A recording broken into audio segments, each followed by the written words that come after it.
नमस्कार मित्रों, मैं आशीष अवस्थी अपने यूट्यूब चैनल शिक्षा पथ में आप सभी का हार्दिक स्वागत एवं अभिनंदन करता हूँ। जैसा कि आज के थंबनेल में आपने देखा होगा कि आज की हमारी कक्षा प्रस्तावना जिसका केंद्र बिंदु प्रस्तावना होगी। तो आज हम पूरी प्रस्तावना को विगतवार पढ़ेंगे और हमारी परीक्षाओं में प्रस्तावना से संबंधित जो भी महत्वपूर्ण फैक्ट्स अभी तक बने हैं और आगे बनने की उम्मीद है, उनके विषय में हम चर्चा करेंगे। अच्छा, प्रस्तावना पढ़ने से पहले मैं आपको जो मैंने कल क्लास ली थी उसमें मैंने भारतीय संविधान की विभिन्न 12 अनुसूचियों के विषय में चर्चा की थी। उससे संबंधित एक ट्रिक बताऊँगा जिससे आप 12 अनुसूची बहुत आसानी से 12 अनुसूची को याद कर सकते हैं कि उन 12 अनुसूचियों में किन विषयों का प्रावधान किया गया है। तो आइए सबसे पहले हम उन अनुसूचियों की ट्रिक के विषय में बात करते हैं। तो सबसे पहले हमने क्या लिखा है यहाँ पे, इस ट्रिक को आपको याद करना है कि tears of old PM, tears of old PM. क्या याद करना है? Tears of old PM. आपको याद करना है टीयर्स ऑफ ओल्ड पीएम, जिसमें मैंने एक-एक करके हर हर लेटर के विषय में यहाँ पे नीचे लिख दिया है, जिससे आपको ये पता चलेगा कि जो हमारी 12 अनुसूचियाँ हैं, उन 12 अनुसूचियों में जिन विषयों का प्रावधान किया गया है, आप इस सार ट्रिक के माध्यम से बहुत आसानी से याद कर पाएँगे। जैसा कि कल की क्लास में मैंने आपको बताया था कि भारतीय संविधान की पहली अनुसूची में संघ एवं उसके राज्य क्षेत्र के विषय में चर्चा की गई है। किसके बारे में बात की गई? संघ एवं उसके राज्य क्षेत्र। तो यहाँ पे सबसे पहले हमने लिखा है टी से टेरिटरीज। टेरिटरीज का मतलब क्या होता है? संघ एवं उसके राज्य क्षेत्र। टेरिटरीज का मतलब क्या होता है? वैसे अगर साधारण शब्दों में देखा जाए तो इसका मतलब केंद्र शासित प्रदेश से होता है। तो इसीलिए हमको ये ध्यान देना है कि जब हम बात संघ एवं उसके संघ शासित क्षेत्रों की करते हैं, तो इसको हम टेरिटरीज से बहुत आसानी से पकड़ सकते हैं। उसके बाद दूसरे नंबर पे आती है ई। ई का मतलब मैंने यहाँ पे लिखा है अर्निंग। ई का मतलब ई से हमने यहाँ पे क्या लिखा है? अर्निंग। अर्निंग का मतलब क्या होता है? अर्निंग का मतलब होता है कमाई। अर्निंग का मतलब क्या होता है? कमाई। तो हमने आपसे भारतीय संविधान की अनुसूची 2 में कल इस विषय पे चर्चा की थी कि विभिन्न अधिकारियों के वेतन एवं भत्ते का ज़िक्र भारतीय संविधान की अनुसूची 2 में किया गया है। तो यहाँ अर्निंग से हम इस बात को याद रख सकते हैं। उसके बाद तीसरी अनुसूची, भारतीय संविधान की तीसरी अनुसूची में मैंने कल आपको बताया था कि भारतीय संविधान की तीसरी अनुसूची में विभिन्न पदाधिकारियों की शपथ के संबंध में उल्लेख किया गया है। विभिन्न पदाधिकारियों के शपथ के विषय में उल्लेख भारतीय संविधान की अनुसूची 3 में किया गया है। तो यहाँ पे हमने लिखा है टीयर्स, जब हमारा तीसरे नंबर पे लेटर ए आ रहा है तो ए से होता है एडजुरेशंस। क्या होता है? एडजुरेशंस। एडजुरेशंस का मतलब होता है शपथ। वैसे अगर साधारण शब्दों में अगर हम बोलचाल की भाषा में देखते हैं तो शपथ के लिए हम हमेशा ओथ का प्रयोग करते हैं। लेकिन ये भी शब्द है एडजुरेशंस, जिसका मतलब भी शपथ होता है। तो आप इससे याद कर सकते हैं कि भारतीय संविधान की तीसरी अनुसूची में विभिन्न पदाधिकारियों की शपथ का उल्लेख किया गया है। उसके बाद चौथा लेटर हमने लिखा है आर। तो भारतीय संविधान की अनुसूची 4 में मैंने आपको बताया था कि अनुसूची 4 में राज्यसभा सीटों के आवंटन के विषय में राज्यसभा सीटों के आवंटन के विषय में प्रावधान भारतीय संविधान की अनुसूची 4 में किया गया है, जिसको यहाँ पे आर से डिनोट किया गया है। आप बहुत आसानी से याद कर सकते हैं। फिर 5वीं अनुसूची में हमने क्या पढ़ा था कि एससी एसटी यानी कि अनुसूचित जात, अनुसूचित जनजाति के क्षेत्रों के विषय में एक विशेष प्रावधान किया गया था। उससे संबंधित प्रावधान किसमें था? अनुसूची 5 में। तो यहाँ पे हम 5वां लेटर मेरा आ रहा है यस।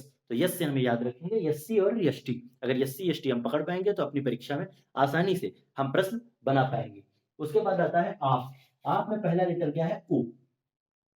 तो हमने आपको भारतीय संविधान की अनुसूची 6 में आपको बताया था कि असम, त्रिपुरा, मेघालय एवं मिजोरम, असम, त्रिपुरा, मेघालय एवं मिजोरम के जनजातीय क्षेत्रों के प्रशासन संबंधित प्रावधान अनुसूची 6 में किया गया था। तो यहाँ पे हम इसे ओ से पकड़ सकते हैं कि अदर एससी एसटी, मतलब पहले 5वीं में एससी एसटी के विषय में प्रावधान किया गया, जबकि जो छठी अनुसूची है उसमें अदर एससी एसटी मतलब उन एससी एसटी को छोड़ के जो 5वीं अनुसूची में जिनके विषय में बात की गई थी उनको छोड़ के विशेष राज्यों, जैसे जिसमें मैंने आपको बताया था असम, त्रिपुरा, मेघालय एवं मिजोरम के जनजातीय क्षेत्रों के विषय में प्रावधान भारतीय संविधान की अनुसूची 6 में किया गया है। तो इसको हम वो से पकड़ सकते हैं कि other SC ST, other SC ST. उसके बाद आता है 7वीं अनुसूची में हमने पढ़ा था विभिन्न सूचियों के संबंध में।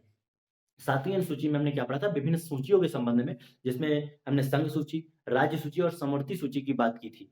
तो अगर मैं आपको रिकॉल कराऊँ तो हमने आपको बताया था कि समवर्ती सूची में वर्तमान में 100 विषय, राज्य सूची में वर्तमान में 61 विषय और समवर्ती सूची में वर्तमान में 52 विषयों का प्रावधान किया गया है। तो इसको हम डिनोट करेंगे फेडरल से। किससे? फेडरल।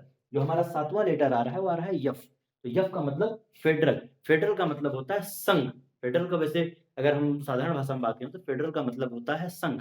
तो शक्तियों के बँटवारे, संघ एवं राज्य के बीच शक्तियों के बँटवारे को लेकर उन सूचियों का निर्माण किया गया था। तो इस फेडरल से हम उन सूचियों के विषय में जानकारी प्राप्त कर सकते हैं। फिर उसके बाद आता है ओल्ड। ओल्ड में हमारा ओ से कुछ नहीं होगा, ओ को मैंने ऊपर काट रखा है, ओ से ऐसा कोई प्रावधान नहीं जो ओ से बन जाए। लेकिन फिर यल से हमारे 2 प्रावधान बनना है। यल से हम 2 अनुसूचियों के विषय में चर्चा करेंगे। यल से एक 8 अनुसूची 8 और अनुसूची 9। तो अनुसूची 8 में मैंने आपको कल बताया था कि अनुसूची 8 में हमारी राजभाषा का उल्लेख किया गया है। अनुसूची 8 में सॉरी राजभाषा का नहीं, अनुसूची 8 में भारतीय संविधान में शामिल कुल 22 भाषाओं का उल्लेख किया गया। भारतीय संविधान में शामिल कुल 22 भाषाओं का उल्लेख किसमें किया गया है? अनुसूची 8 में। उसके बाद अनुसूची 9। अनुसूची 9 बहुत महत्वपूर्ण जो यल से आ रहा है लैंड रिफॉर्म्स।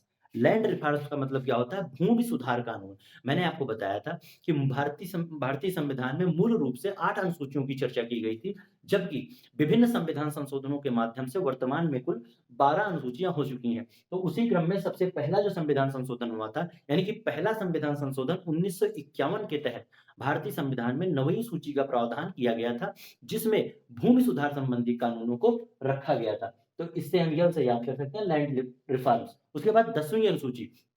कल मैंने आपको बताया था कि 52वें संविधान संशोधन 1985 के तहत 52वें संविधान संशोधन 1985 के तहत भारतीय संविधान में 10वीं अनुसूची का प्रावधान किया गया था, जिसके अंतर्गत दल बदल निरोधक कानून 10वीं अनुसूची में शामिल किया गया था। तो इस डी से हम याद कर सकते हैं दल बदल। डी से क्या याद करेंगे? दल बदल। फिर लास्ट में आता है पीएम। लास्ट में क्या आता है? पीएम। तो मैंने कल आपको बताया था कि 73वें संविधान संशोधन 1992 के तहत हमारे संविधान में और हमारे संविधान की अनुसूचियों में, खासकर अनुसूची 11 में पंचायत संबंधी प्रावधान किए गए थे, जो 24 अप्रैल 1993 से लागू हो गया था। तो उसी क्रम में मैंने आपको बताया था कि 24 अप्रैल को पंचायती राज दिवस मनाया जाता है। 24 अप्रैल को क्या मनाया जाता है? पंचायती राज दिवस, क्योंकि उसी दिन 24 अप्रैल 1993 को पंचायती राज सिस्टम को हमारे संविधान की 11वीं अनुसूची में शामिल किया गया था। उसके बाद आता है 12वें नंबर पे यम। पीएम में यम। तो यम का मतलब क्या होता है? म्युनिसिपैलिटी। यम का मतलब क्या होता है? म्युनिसिपैलिटी, जिसको हिंदी में हम कहते हैं नगर पालिकाएं। तो मैंने आपको बताया था 74वें संविधान संशोधन 1992/93, कहीं आपको 92 भी लिखा मिल सकता है और 93 भी लिखा मिल सकता है। तो 1992/93 से 12वीं अनुसूची में नगर पालिकाओं संबंधित प्रावधान किए गए थे। तो यहाँ आप यम से याद कर सकते हैं म्युनिसिपैलिटी। तो फिलहाल मैंने अपनी तरफ से प्रयास किया कि इन 12 अनुसूचियों को आप कितनी आसानी से याद कर सकें, मैंने उसके संबंध में प्रयास किया। फिलहाल मुझको तो इसी से याद है। मैंने इसी से याद किया है और मुझे उम्मीद है कि हो सकता है आपको अगर समझ में आएगा तो आप इससे याद कर सकते हैं। अगर आपको ज़्यादा मुश्किल लग रहा हो इससे याद करना, तो 12 अनुसूचियाँ आप आसानी से उसको याद कर सकते हैं। बाकी मेरे हिसाब से अगर आप इसको सीधे याद रखेंगे tears of old PM, tears of old PM, उससे आप बहुत आसानी से याद कर पाएँगे।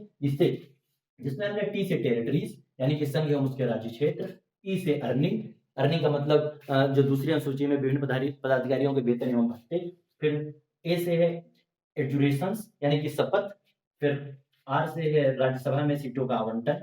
फिर एस से हमारा आ रहा है एससी एसटी का प्रावधान।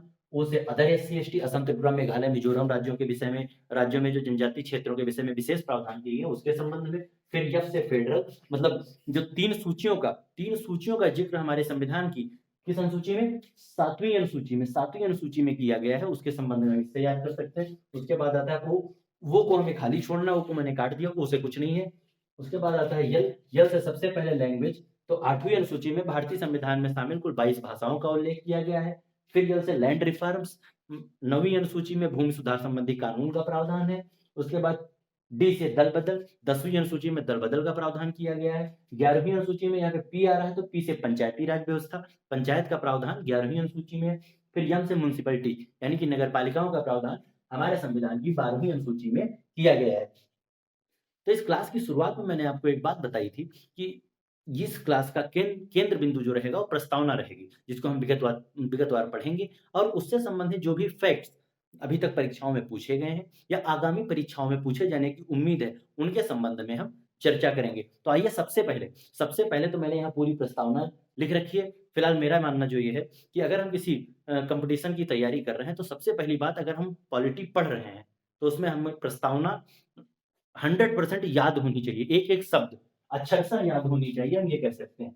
तो सबसे पहले हम प्रस्तावना के विषय में पढ़ेंगे। प्रस्तावना के विषय में सबसे पहले लिखा गया हम भारत के लोग, हम भारत के लोग, बस यहीं से एक क्वेश्चन उठ गया। हम भारत के लोग से ही एक क्वेश्चन एग्जामिनर उठा लेता है कि आखिर भारतीय संविधान में और भारतीय प्रस्तावना में शक्ति का स्रोत, शक्ति का स्रोत किसे माना गया है? तो आपके लिए बता दें, हाँ, हम भारत के लोग, जिसका मतलब होता है भारत की जनता, यानी कि भारतीय संविधान में शक्ति का स्रोत किसको माना गया है? भारत की जनता में, जो डिफाइन कहां से होता है? हम भारत के लोग से। उसके बाद आता है भारत को एक संपूर्ण प्रभुत्व संपन्न, क्वेश्चन यहां से बना, संपूर्ण प्रभुत्व संपन्न। संपूर्ण प्रभुत्व संपन्न का मतलब क्या होता है कि हमारे देश में, हमारे देश के आंतरिक मामलों में किसी भी विदेशी शक्ति को कोई हस्तक्षेप करने का अधिकार नहीं है, हम पूर्ण रूप से प्रभुत्व संपन्न हैं। उसके बाद आता है समाजवादी, पंथनिरपेक्ष, लोकतंत्रात्मक। समाजवादी का मतलब आसानी से कि समाज का कल्याण। उसके बाद आता है पंथ निरपेक्ष, यानी कि पंथ निरपेक्ष का अर्थ ये होता है कि हमारे देश का कोई धर्म नहीं होगा, किसी धर्म को कोई विशेष ऐसा प्रावधान नहीं दिया जाएगा जिससे किसी दूसरे धर्म की आस्थाओं को ठेस पहुंचे। उसके बाद बात की गई लोकतंत्रात्मक। लोकतंत्रात्मक का मतलब क्या होता है? ऐसा ऐसा शासन जहां पे जनता का शासन हो, ऐसा शासन जहां पे जनता का शासन हो, उसको लोकतंत्रात्मक शासन कहते हैं। फिर गणराज्य, गणराज्य यहां से भी क्वेश्चन उठेगा कि आखिर गणराज्य का मतलब क्या होता है? तो गणराज्य का मतलब ये होता है कि ऐसा देश जहां का राष्ट्राध्यक्ष वंशानुगत ना होकर, जहां का राष्ट्राध्यक्ष वंशानुगत ना होकर जनता के द्वारा प्रत्यक्ष या अप्रत्यक्ष रूप से, प्रत्यक्ष या अप्रत्यक्ष रूप से चुना जाता है, उसको गणराज्य कहते हैं। मेरे हिसाब से इससे संबंधित अगर प्रश्न आपसे बनते हैं, समाजवादी या पंथ निरपेक्ष के विषय में आपसे पूछा जाता है, या लोकतंत्रात्मक के विषय में पूछा जाता है, या गणराज्य के विषय में पूछा जाता है, मेरे हिसाब से अब आपसे ये प्रश्न नहीं छूटेंगे। उसके बाद बात यह कि पंथ निरपेक्ष लोकतंत्रात्मक गणराज्य बनाने के लिए उसके समस्त नागरिकों को सामाजिक, आर्थिक और राजनीतिक न्याय, बस यहां से क्वेश्चन उठ गया है। कई बार एग्जाम में पूछा गया है कि भारतीय संविधान की प्रस्तावना में, कई बार क्वेश्चन पूछा गया है कि भारतीय संविधान की प्रस्तावना में कितने तरीके के न्याय की बात की गई है? भारतीय संविधान की प्रस्तावना में कितने तरह की न्याय की बात की गई है? तो हमारा आंसर हो जाएगा 3 तरीके की न्याय की बात की गई है, जो यहाँ पे लिखा कि एक सामाजिक न्याय, आर्थिक न्याय और राजनीतिक न्याय। यहाँ पे एग्जामिनर आपको, मैं बता रहा हूँ, कई कई परीक्षाओं में प्रश्न आया है, यहाँ पे एग्जामिनर आपको धार्मिक न्याय, धार्मिक न्याय देके फंसाता है, लेकिन आपको फंसना नहीं है। हमेशा याद रखना है कि हमारे संविधान की प्रस्तावना में 3 तरह के न्याय, सामाजिक, आर्थिक और राजनीतिक के विषय में चर्चा की गई है। फिर विचार, अभिव्यक्ति, विश्वास, धर्म और उपासना की स्वतंत्रता। यहां से भी क्वेश्चन उठा कि भारतीय संविधान की प्रस्तावना में कितने तरीके के, कितने तरीके की स्वतंत्रता की बात की गई है? तो यहाँ आंसर हमारा क्या हो जाएगा कि भारतीय संविधान की प्रस्तावना में 5 तरह की स्वतंत्रता की व्याख्या की गई, जिसमें विचार की स्वतंत्रता, अभिव्यक्ति की स्वतंत्रता, विश्वास की स्वतंत्रता, धर्म की स्वतंत्रता और उपासना की स्वतंत्रता। तो 5 तरह की स्वतंत्रता हो गई और 3 तरह का न्याय हो गया। फिर प्रतिष्ठा और अवसर की समता, यहां से भी क्वेश्चन उठेगा। 3 क्वेश्चन है, बहुत बहुत महत्वपूर्ण क्वेश्चन मैं आपको बता रहा हूँ, कई एग्जाम में पूछे गए और आपके लिए बहुत महत्वपूर्ण है, आगे के एग्जाम में भी पूछे जा सकते हैं। सबसे पहले मैंने आपको बताया कि भारतीय संविधान की प्रस्तावना में 3 तरीके के न्याय, यानी कि सामाजिक न्याय, आर्थिक और राजनीतिक न्याय। उसके बाद 5 तरीके की स्वतंत्रता, विचार, अभिव्यक्ति, विश्वास, धर्म और उपासना, 5 तरीके की स्वतंत्रता। और उसके बाद 2 तरीके की समता, समता यानी कि समानता, 2 तरीके की समता, प्रतिष्ठा और अवसर, प्रतिष्ठा और अवसर की समता प्राप्त कराने के लिए तथा उन सब में व्यक्ति की गरिमा और राष्ट्र की एकता और अखंडता। क्वेश्चन बना यहां से, राष्ट्र की एकता और अखंडता।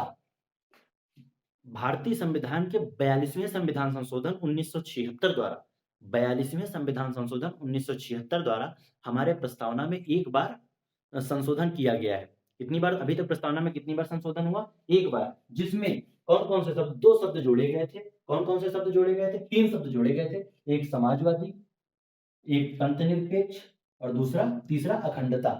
42वें संविधान संशोधन 1976 के द्वारा हमारी प्रस्तावना में अभी तक एक बार संशोधन हुआ है, जिसमें 3 नए शब्द, एक समाजवादी, एक पंथ निरपेक्ष और तीसरा शब्द था अखंडता। इन 3 शब्दों को जोड़ा गया था। तो मैंने यहाँ बताया कि राष्ट्र की एकता और अखंडता सुनिश्चित करने वाली बंधुता बढ़ाने के लिए दृढ़ संकल्प होकर अपने इस संविधान में आज तारीख 26 नवंबर 1949 ईस्वी, यहाँ से भी क्वेश्चन उठा है कि भारतीय संविधान की प्रस्तावना में निम्नलिखित में से किस तिथि का उल्लेख किया गया या किस तारीख का उल्लेख किया गया। तो अगर आपसे तारीख पूछता तो 26 नवंबर 1949, और अगर तिथि के विषय में आपसे पूछता है तो मिति मार्गशीर्ष शुक्ल सप्तमी संवत 2006 विक्रमी। तो किस तिथि की बात की गई है? मार्गशीर्ष शुक्ल सप्तमी संवत 2006 विक्रमी, संवत 2006 विक्रमी। और शुक्ल मार्गशीर्ष शुक्ल सप्तमी, मार्गशीर्ष शुक्ल सप्तमी, ये जो मार्गशीर्ष है महीने का नाम है, शुक्ल उसका एक पक्ष है और सप्तमी तिथि है, और उसकी अगर सन की बात की जाए तो है 2006। तो अगर हिंदी में आपसे तिथि के विषय में चर्चा करेगा तो आपको ये जवाब देना है कि मार्गशीर्ष शुक्ल सप्तमी संवत 2006। और यदि आपसे सीधे तारीख पूछता है तो 26 नवंबर 1949 का जिक्र हमारे भारतीय संविधान की प्रस्तावना में किया गया है। फिर कहता है को एतद द्वारा इस संविधान को अंगीकृत, अधिनियमित और आत्मार्पित करते हैं। तो फिलहाल मेरे हिसाब से भारतीय संविधान की प्रस्तावना मैंने पूरी लिखी थी, मैंने आपको पूरी पढ़ के बताई। उससे संबंधित जो प्रावधान बन सकते हैं, जो फैक्ट बनते हैं, जो अभी तक एग्जाम में प्रश्न पूछे गए हैं, उनके विषय में मैंने यहाँ पे चर्चा कर दी है। और लास्ट में मैंने सारे फैक्ट निकाल के अलग रखे हैं, उसके विषय में भी आपको बताऊंगा। लेकिन उससे पहले मैं यही चाहूंगा कि आप जो प्रस्तावना है, अगर आप किसी कंपटीशन की तैयारी कर रहे हैं तो आपको ये प्रस्तावना हमेशा याद होनी चाहिए, और मेरे हिसाब से आपको इसको 3-4 बार अगर आप पढ़ेंगे तो आपको आसानी से प्रस्तावना याद हो जाएगी। तो प्रस्तावना से संबंधित महत्वपूर्ण फैक्ट जो बन सकते थे मैंने पहले ही आपको बता दिए, लेकिन एक रिवीजन के तौर पे मैं आपको यहाँ भी बताता हूँ कि आखिर भारतीय संविधान की प्रस्तावना से किस तरीके के क्वेश्चन अभी तक के एग्जाम में पूछे गए हैं और आगे किस तरीके के क्वेश्चन पूछे जाने की उम्मीद है। तो सबसे पहले हम बात करेंगे, पिछली क्लास में मैंने आपको पढ़ाया था कि 13 दिसंबर 1946 को जवाहरलाल नेहरू के द्वारा एक उद्देश्य प्रस्ताव प्रस्तुत किया गया था। 13 दिसंबर 1946 को जवाहरलाल नेहरू के द्वारा एक उद्देश्य प्रस्ताव प्रस्तुत किया गया था, जो 22 जनवरी 1947 को पारित हो गया था, को पारित हो गया था। और मैंने पिछली क्लास में आपको बताया था कि यही आगे चलकर प्रस्तावना के रूप में परिवर्तित हो गया था। फिर एक क्वेश्चन पूछा जाता है, जैसा कि मैंने आपको सबसे पहले बताया कि भारतीय संविधान में शक्ति का स्रोत किसे माना गया, है। तो जो सबसे पहली लाइन लिखी है कि हम भारत के लोग, यानी भारत की जनता, भारतीय नागरिक, यानी कि भारत की जनता को भारतीय संविधान में शक्ति का स्रोत माना गया है। फिर कितने प्रकार के न्याय? मैंने आपको भी बताया 3 प्रकार के न्याय, सामाजिक, आर्थिक और राजनीतिक। कितने प्रकार के न्याय? 3 प्रकार के न्याय, सामाजिक, आर्थिक और राजनीतिक। फिर उसके बाद बात आती है स्वतंत्रता की। कितने प्रकार की स्वतंत्रता? 5 प्रकार की स्वतंत्रता। 5 प्रकार की स्वतंत्रता का जिक्र हमारे प्रस्तावना में किया गया है। तो कौन-कौन से? विचार, अभिव्यक्ति, धर्म, उपासना और विश्वास। मैं एक भूल रहा था, विश्वास, विचार, अभिव्यक्ति, विश्वास, धर्म और उपासना। विश्वास, अभिव्यक्ति, विचार, धर्म और उपासना, इन 5 स्वतंत्रता का जिक्र हमारे संविधान की प्रस्तावना में किया गया। मैंने आपको पीछे बताया कि कितने प्रकार की समता? 2 प्रकार की समता, प्रतिष्ठा और अवसर की समानता। प्रतिष्ठा और अवसर की समता या समानता दोनों एक ही शब्द है। प्रतिष्ठा या अवसर की समता के विषय में चर्चा हमारे संविधान की प्रस्तावना में की गई। हाँ, बहुत महत्वपूर्ण है। एक बार एक क्वेश्चन मैंने देखा है, मैंने ज्यादा परीक्षाओं में नहीं देखा, लेकिन एक बार एक क्वेश्चन मैंने देखा है कि भारतीय संविधान की प्रस्तावना में भारत शब्द का उल्लेख कितनी बार किया गया। भारतीय संविधान की प्रस्तावना में भारत शब्द का उल्लेख कितनी बार किया गया है? तो उसका आंसर हो जाएगा कि भारत शब्द का प्रयोग 2 बार किया गया। कितनी बार? 2 बार। तो अगर आपको ये प्रस्तावना याद होगी तो अगर ऐसे क्वेश्चन बनेंगे कि भारत शब्द का प्रयोग कितनी बार किया गया तो आप आसानी से निकाल पाएंगे। लेकिन फिलहाल मैंने इसको एडिशनल फैक्ट के रूप में लिखा दिया कि भारत शब्द का प्रयोग 2 बार किया गया है। अच्छा, एक केस आया था 1960 में। 1960 में बेरूबारी केस, 1960 में बेरूबारी केस में प्रस्तावना को संविधान का भाग नहीं माना गया था। यहां से भी क्वेश्चन उठता है कि आखिर प्रस्तावना को किस केस के तहत संविधान का भाग नहीं माना गया था। तो 1960 के बेरूबारी केस के तहत प्रस्तावना को भारतीय संविधान का भाग नहीं माना गया था।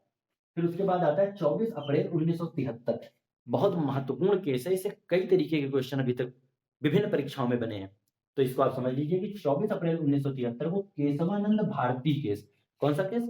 केशवानंद भारती वर्सेस केरल राज्य का एक केस था। उसमें प्रस्तावना को संविधान का भाग माना गया। प्रस्तावना को संविधान का भाग किसमें माना गया? 1973 के केशवानंद भारती केस में, और 1960 के बेरूबारी केस में इसके प्रस्तावना को संविधान का भाग नहीं माना गया था।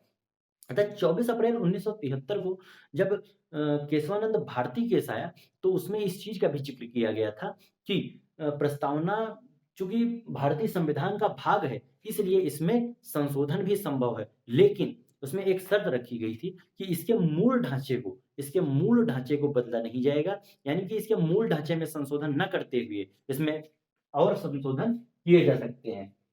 देखिए, मैंने लिखा कि वह संशोधन भी हो सकता है।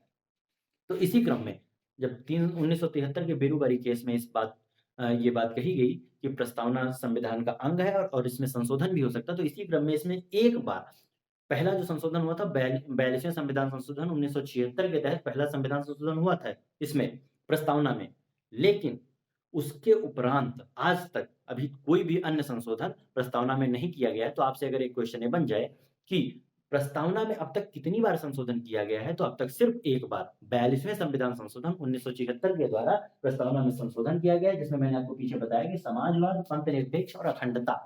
42वें संविधान संशोधन 1976 के द्वारा जब प्रस्तावना में 42वें संविधान संशोधन 1976 के द्वारा जब प्रस्तावना में संशोधन किया गया, तो उसमें समाजवाद, अखंडता एवं पंथनिरपेक्ष 3 शब्द जोड़े गए थे। अच्छा, इससे एक बहुत महत्वपूर्ण फैक्ट ये पूछा जाता है कि संविधान में, भारतीय संविधान में इसे संविधान की आत्मा किसने कहा था?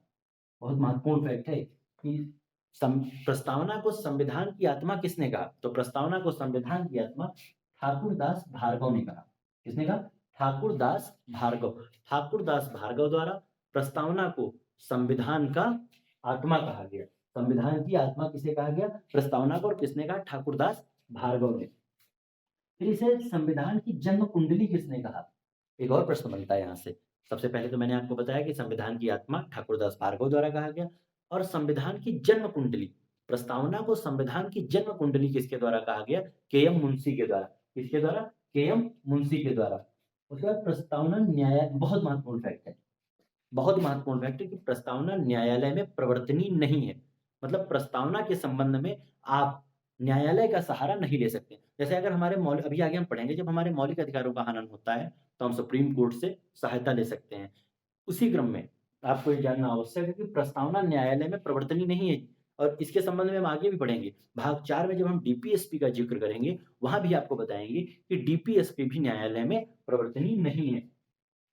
अच्छा, इसमें एक और क्वेश्चन पूछा गया कि हमारी प्रस्तावना में भारत के कैसे स्वरूप की चर्चा की गई है? हमारी प्रस्तावना में भारत के कैसे स्वरूप की चर्चा की गई है? तो मैंने जहां आपको पीछे भी बताया है कि भारत के स्वरूप की बात की है, तो इसका स्वरूप है संपूर्ण प्रभुत्व संपन्न। संपूर्ण प्रभुत्व संपन्न, जिसका अर्थ ये है कि भारत के आंतरिक मामलों में किसी भी विदेशी शक्ति के हस्तक्षेप की आवश्यकता नहीं है। भारत पूरी तरीके से सक्षम है अपने लिए कानून बनाने के लिए, और अपने समस्त क्रियाकलापों के लिए उसको किसी बाहरी शक्ति के हस्तक्षेप की आवश्यकता नहीं है। फिर समाजवादी, तो भारत का स्वरूप कैसा है? प्रभुत्व संपन्न, संपूर्ण प्रभुत्व संपन्न, उसके बाद समाजवादी, यानी कि ये समाज कल्याण की बात करता है। फिर पंथ निरपेक्ष, जैसा कि मैंने आपको अभी पीछे बताया है कि पंथ निरपेक्ष, अगर इसको इंग्लिश में कहें तो सेकुलर।